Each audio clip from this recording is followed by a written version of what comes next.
ada di tengah-tengah kita, lebih utama dari segala sesuatu. Dikatakan hidup padahal mati.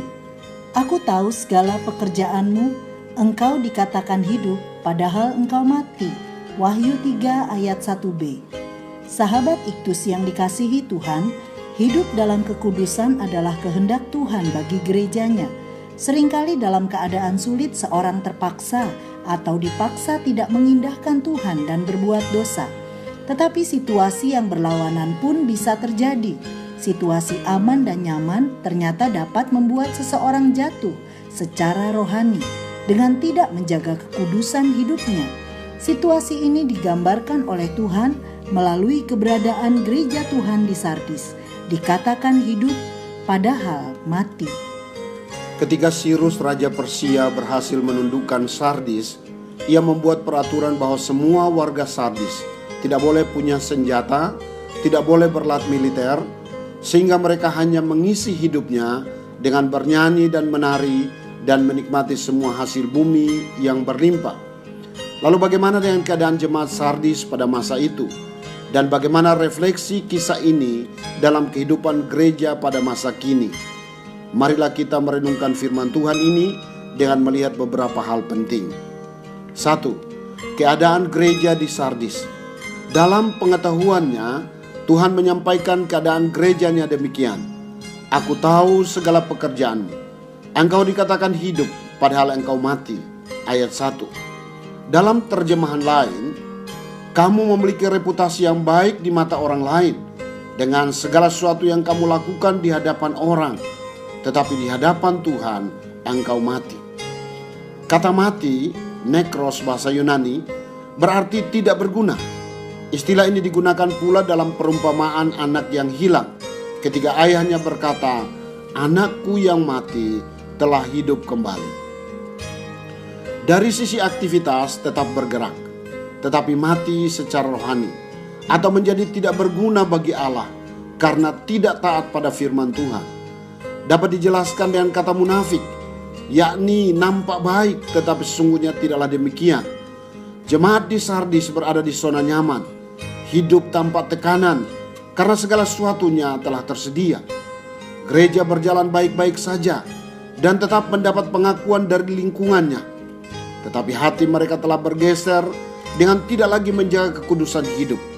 Hanya kegiatan formalitas tanpa relasi intim dengan Tuhan. 2. Yang Tuhan kehendaki bagi gerejanya. Tuhan menginginkan agar gerejanya tidak larut dalam kesenangan dunia. Katanya, pertama, bangunlah dan kuatkanlah. Ayat 2, jemaat Sardis sedang berada dalam keadaan tidur. Kata bangunlah, Gregoria bahasa Yunani, berarti berjaga-jaga atau jangan tidur.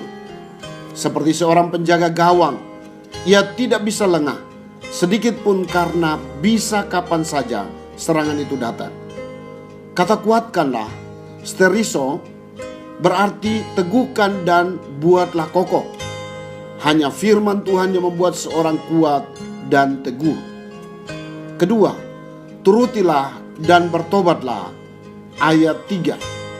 Istilah tereo yang berarti menjaga hidup dalam ketaatan, sedangkan metanoia berarti berbalik dari arah menjadi orang Kristen yang sesungguhnya dan bukan orang Kristen nominal. Dalam ayat 4, masih ada beberapa orang di jemaat Sardis yang tetap menjaga kekudusan hidup, meskipun semuanya kelihatan aman. Mereka akan berjalan dengan aku dalam pakaian putih karena mereka layak untuk itu. Inilah janji penyertaan Tuhan bagi mereka yang berkomitmen untuk menjaga kekudusan hidup. 3. Akibat bagi gereja Tuhan. Ayat 5 mencatat beberapa akibat bagi gereja yang menjaga kekudusan hidup, yakni pertama, dikenakan pakaian putih. Artinya, kemuliaan yang dianugerahkan oleh Tuhan sebagai hadiah dari sebuah komitmen untuk hidup kudus. Manusia tidak sempurna dalam menjaga kekudusan hidupnya, namun Ia yang kudus yang menyempurnakannya. Kedua, tidak menghapus namanya dari kitab kehidupan. Menjelaskan tentang doktrin keselamatan, yaitu bahwa keselamatan adalah pemberian Allah yang diresponi oleh iman. Dengan membuka pintu hati bagi Yesus, maka pintu surga pasti terbuka baginya. Bahkan sekalipun jatuh, Tuhan tetap mengangkatnya jika ia bertobat. Ketiga, diakui namanya di hadapan Bapa dan para malaikatnya. Pengakuan seperti ini sesungguhnya adalah tujuan tertinggi Allah dalam hidup kita, dan hanya dapat tercapai jika gereja Tuhan bertekad untuk hidup dalam kekudusan. Sahabat Iktus, jika kita sudah terbuai dengan kehidupan yang nyaman, maka kita akan tertidur, dan itu berarti memberi peluang bagi si jahat untuk membidikkan panah api agar mengalami kejatuhan. Sikap penjaga gawang yang selalu berjaga-jaga adalah gambaran komitmen seseorang untuk senantiasa menjaga kekudusan hidup hingga kedatangan Tuhan yang kedua kalinya. Dan kunci untuk tetap bangun dan kuat adalah melalui persekutuan pribadi yang intim dengan Tuhan dan firman-Nya. Firman Tuhan mengingatkan saya, jika si jahat tidak berhasil menjatuhkan seorang percaya melalui penderitaan hidup, maka ia akan mencobanya melalui kenyamanan hidup. Strategi jitu iblis ini dapat membuat saya terlena dan kehilangan kepekaan terhadap Allah. Karena itu, satu-satunya yang dapat membuat saya menang adalah firman Tuhan. Suka akan firman Tuhan dan senantiasa hidup di dalamnya membentuk saya bukan menjadi seorang yang munafik, hidup tetapi mati, melainkan menjadi pribadi yang menyenangkan hati Tuhan. Sahabat Iktus yang dikasihi Tuhan, apakah saya telah hidup melalui pertobatan dalam Yesus? Dalam hal apa saya tidak tinggal dalam kekudusan? Apa berkat yang saya dapatkan jika saya tinggal dalam kekudusan?